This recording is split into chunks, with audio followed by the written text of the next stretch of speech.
Episode 3 की शुरुआत में हम उसी लड़की को देखते हैं जिसकी तबीयत खराब हो गई थी और वो स्कूल से घर वापस जा रही थी। वो पब्लिक वॉशरूम में एक बच्ची को जन्म देती है, उसको वहीं पे छोड़कर चली जाती है। रोड क्रॉस करते वक्त उसी के सामने एक पुलिस की गाड़ी का एक्सीडेंट हो जाता है और वो बाल बाल बचती है। पर हम देखते हैं कि उस पुलिस की गाड़ी से पुलिस लोग बाहर आ रहे हैं जो कि ज़ॉम्बी में बदल चुके हैं। एक आदमी ये सारी चीज़ें रिकॉर्ड कर रहा होता है कि ज़ॉम्बी उसके पीछे भागने लगती है। यहाँ पे ये लड़की वापस वॉशरूम में जाकर अपने बच्चे को ले लेती है और बचाने के लिए आगे भागती है। वहीं दूसरी तरफ जहां हम सोच रहे थे कि अंजू के पापा सोजू स्कूल पहुंचे हैं उन्हें बचाने के लिए, पर वो तो एक ऑफिस में पहुंचे होते हैं जहां पे एक वर्कर ज़ॉम्बी में कन्वर्ट हो गया है। पर इन लोगों को कोई भी आइडिया नहीं होता कि क्या चल रहा है। 3 लोग मिलकर उस आदमी को बंदी बना रहे होते हैं कि वो एक आदमी को काट लेता है। सोजू को कॉल आता है कि शहर की हालत इतनी खराब हो चुकी है इस वायरस से कि उन लोगों ने अपना डिपार्टमेंट शहर के बाहर शिफ्ट किया है। पर सोजू उन्हें नहीं बताता कि उसके साथ ऑफिस में एक बड़ी मिनिस्टर है। थोड़ी देर बाद फिर से सोजू को कॉल आता है और उसको बताया जाता है कि ये वायरस बहुत खतरनाक है और ये काटने से फैल रहा है, तो बचे रहना, कोई भी तुम्हें काट ना पाए ताकि तुम जिससे इन्फेक्ट ना हो। पर उसको याद आता है कि उसके एक साथी को तो उस ज़ॉम्बी ने काट लिया था। धीरे धीरे उसके साथी के नाक से खून बहने लगता है और वो भी ज़ॉम्बी में कन्वर्ट हो जाता है। जैसे तैसे करके उसके हाथ बांध के दोनों को बैठाया जाता है। मिनिस्टर पूछती है कि क्या तुमने अपने डिपार्टमेंट को नहीं बताया कि मैं तुम्हारे साथ यहाँ हूँ, अभी तक का उन्होंने हेलीकॉप्टर क्यों नहीं भेजा। सोजू कहता है हमें तो यही सिखाया जाता है कि सबसे पहले कमज़ोर और बीमार लोगों को बचाना चाहिए और उसके बाद मिनिस्टर्स का सोचा जाएगा, जिससे मिनिस्टर उखड़ जाती है। पर सोजू ने बात बिल्कुल सही की है। वहीं इधर हम देखते हैं कि जू यॉक मरा नहीं है, वो कि छुप रखा है। वो छुपने की बहुत कोशिश करता है पर एक ज़ॉम्बी उसे देख लेता है, उसके पीछे पड़ जाता है। जू यॉक जैसे तैसे करके उस खिड़की से बाहर निकलता है और देखता है कि चॉनसंग मरा नहीं है बल्कि वो तो लटक रखा है और उसके पैर से एक ज़ॉम्बी भी लटकी हुई है। जू यॉक उससे बोलता है कि उस ज़ॉम्बी को लात मार के नीचे गिरा दे, पर जॉनसन ऐसा कर नहीं पा रहा होता है। जू यॉक कहता है रुक, मैं तेरे पास आता हूँ और फिर मैं तेरी हेल्प करूंगा। पाइप से चढ़ चढ़ के वो जैसे तैसे करके जॉनसन के पास पहुंचता है और अब एक रस्सी में 2 लोग लटक रहे होते हैं और साथ में तीसरी ज़ॉम्बी भी। वो नीचे आता है और जॉनसन को पकड़ लेता है, लात मारने लगता है और फाइनली वो ज़ॉम्बी उससे हट जाती है और नीचे गिर जाती है। अभी इस पोजीशन में जू यॉक ने जॉनसन को हक किया होता है। जू यॉक कहता है तुझे मजा आ रहा है ना इसी पोजीशन में। जॉनसन कहता है बाहर में जा, और जैसे तैसे करके वो लोग भी उसी रूम पे घुस जाते हैं। जू यॉक को देख अंजू बहुत ही ज्यादा खुश होती है। अब वो लोग बाहरी दुनिया से कांटेक्ट करने की कोशिश करते हैं। वहाँ पे कंप्यूटर रखा होता है तो वो लोग इंटरनेट में सर्च करके देखते हैं कि कुछ वीडियोस वायरल हो रही हैं जिसमें लोग ज़ॉम्बी में कन्वर्ट हो चुके हैं। तभी जिस रस्सी से वो लोग नीचे उतर के आए थे वो रस्सी हिलने लग जाती है। जॉनसन आगे बढ़ता है देखने के लिए कि क्या हो रहा है कि इतने में ही अचानक से उसके सामने एक ज़ॉम्बी आ जाता है। वो उसको दूर करने की बहुत कोशिश करता है पर उससे हो नहीं पाता। जो यॉक भी आके उसकी हेल्प करने लगता है पर वो दूर जा ही नहीं रही होती। ग्योनसू भी आता है पर वो ग्योनसू का हाथ पकड़ लेती है और फिर ग्योनसू पीछे जाके कंप्यूटर पकड़ता है, उसको जोर का धक्का मारता है और उस ज़ॉम्बी को नीचे गिरा देता है। तभी थोड़ी ही देर में ग्योनसू के नाक से खून निकलने लगता है तो नायोन कहने लगती है कि तेरे को भी ज़ॉम्बी ने काट लिया और तू भी ज़ॉम्बी में कन्वर्ट होने वाला है। पर ग्योनसू कहता है अरे मेरे नाक से खून इसलिए निकल रहा है क्योंकि जू यॉक ने मेरी नाक में डंडी से मार दिया था, और वो बिल्कुल सच कह रहा होता है। ज़ॉम्बी को खिड़की से बाहर फेंकने के चक्कर में जू यॉक का डंडा गलती से ग्योनसू के मुंह में लग जाता है, इसलिए उसके नाक से खून बह रहा होता है। वो तभी कहने लग जाती है कि तेरे हाथ में काटने का निशान भी है, जो देखने से काटने का नहीं लगता, वो एक स्क्रैच का होता है। उनकी टीचर मिस पार्क भी कहती है कि ये स्क्रैच का निशान है, दांत का नहीं है। पर नायोन अपनी पर्सनल खुन्नस निकाल रही होती है क्योंकि वो ग्योनसू को पहले से ही बिल्कुल पसंद नहीं करती है और वो बार बार यही जिद कर रही होती है कि ग्योनसू जल्द ही ज़ॉम्बी में कन्वर्ट हो जाएगा तो हमें उसे बाहर निकाल देना चाहिए। पर ग्योनसू कह रहा होता है कि वो ज़ॉम्बी में कन्वर्ट नहीं होगा क्योंकि वो इन्फेक्ट नहीं हुआ है। नायोन इतनी ज़्यादा जिद करती है कि उनकी टीचर मिस पार्क कहती है ग्योनसू तुम थोड़ी देर कम से कम 10 मिनट के लिए रिकॉर्डिंग रूम पे चले जाओ, और वो गुस्से में रिकॉर्डिंग रूम में बैठ भी जाता है। मिस पार्क तभी बोलती है नायोन से कि अगर वो इन्फेक्ट नहीं हुआ और तुमने उस पर गलत इल्ज़ाम लगाया है तो उसके बाहर आने के बाद तुम उससे सॉरी बोलोगी। नायोन इस बात पे मान जाती है। ग्योनसू रिकॉर्डिंग रूम में आधे घंटे से बैठा होता है और वो बाहर नहीं आ रहा होता, तो चोंगसन उसे बाहर से ही चिढ़ा रहा होता है, उसका मूड फ्रेश कर रहा होता है। वो उसे बाहर आने को कहता है पर फिर भी गुस्से में होने की वजह से ग्योनसू बाहर ही नहीं आना चाहता। जॉनसन फिर जाके अंजू से बात करता है और कहता है कि तेरी गलती नहीं है, तूने तो लास्ट तक अपनी दोस्त की जान बचाने की कोशिश की। पर लग रहा होता है कि अंजू को उससे कोई फर्क नहीं पड़ा, वो फिर भी दुखी ही होती है।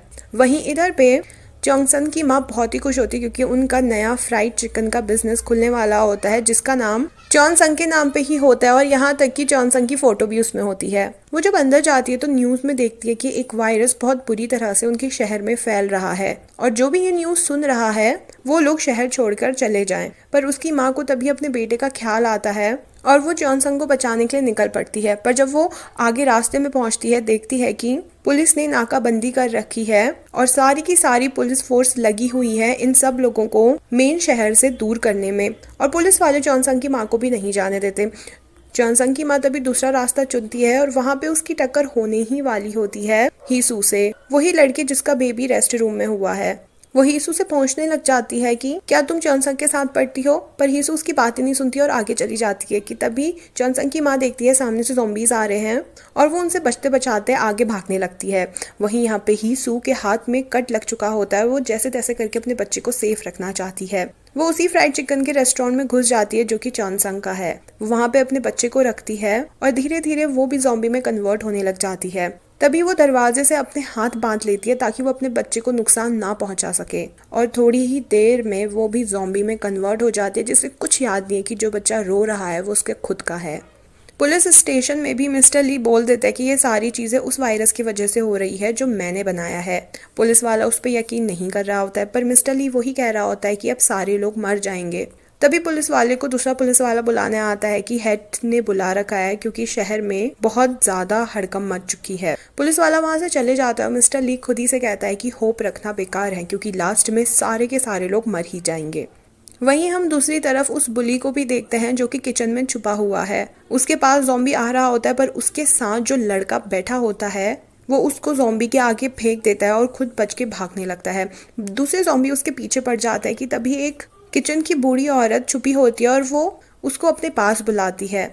पर ये लड़का उस बेचारी औरत को ही जो उसे बचाना चाहती है ज़ॉम्बी के हवाले कर देता है और खुद बच जाता है। उस पर जब एक ज़ॉम्बी हावी हो जाता है तो वो चाकू से उसके गले में निशान कर देता है और वो ज़ॉम्बी नीचे गिर जाता है। वो चाकू देख के सोचता है कि इसका मतलब इस चाकू से ये ज़ॉम्बी जरूर मर सकते हैं और वो सरवाइव करने के लिए पूरी की पूरी फाइट कर रहा होता है।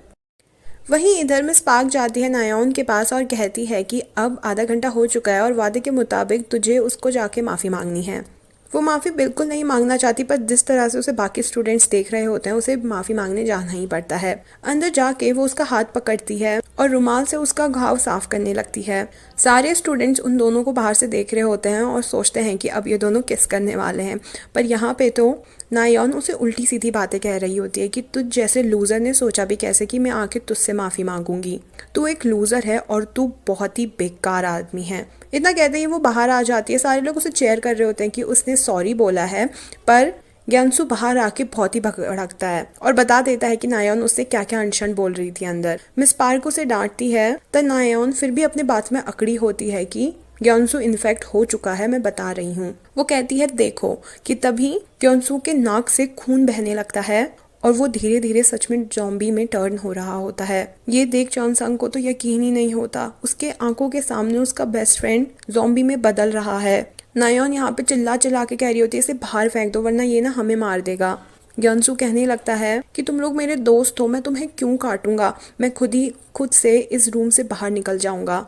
वो दरवाजे की तरफ भागने लगता है बाहर जाने के लिए कि तभी उसको वो सारे लोग बहुत ही अजीब दिख रहे होते हैं। वो लोग उसको ज़ॉम्बी जैसे दिख रहे होते हैं। उसे बहुत डर लगने लग जाता है और वो अपने आप ही ज़ॉम्बी में कन्वर्ट हो जाता है कि तभी देसू आके उसे मारने लगता है ताकि वो उसे रूम से बाहर निकाल सके।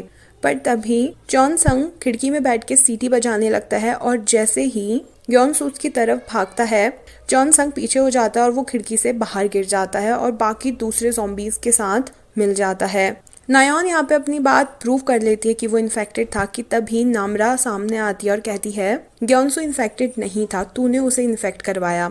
जब हम सारे लोग ग्यानसू को देख रहे थे रिकॉर्डिंग रूम में उस टाइम पे तूने अपना रुमाल लिया और उस लकड़ी में जो खून लगा है ज़ॉम्बी का उस खून को तूने अपने रुमाल से पोंछा और फिर ग्यानसू का जो घाव था उसमें रगड़ दिया जिसकी वजह से वो इन्फेक्ट हो गया है। नायोन अब भी इस बात को मना कर रही होती है तो नामरा उससे नैपकिन दिखाने को कहती है अपनी। बार बार फोर्स करने के बाद जाकर नायोन अपनी हैंकी दिखाती है तो उसमें खून लगा होता है। नायोन फिर भी मना कर रही होती है तो नामरा कहती है कि ठीक है इस नैपकिन को अपने घाव में रगड़ ले अगर ऐसी बात नहीं है तो।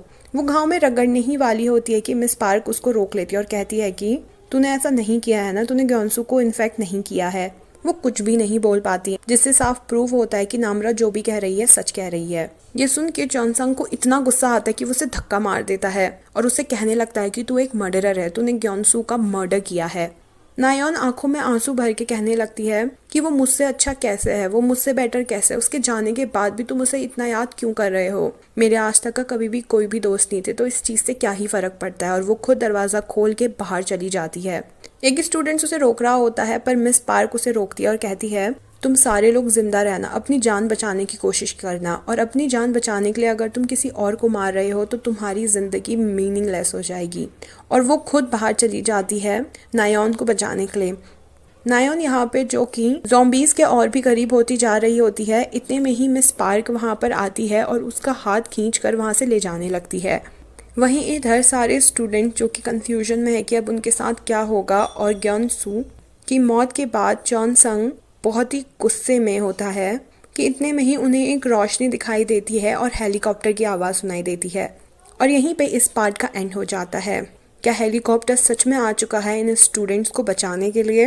क्या ये सारे के सारे स्टूडेंट्स बच पाएंगे या इनमें से कोई एक फिर से ज़ॉम्बी बन जाएगा? क्या मिस पार्क ने नायोन को बचा लिया? और ही सू का जो बच्चा हुआ वो आखिर किसका बच्चा है?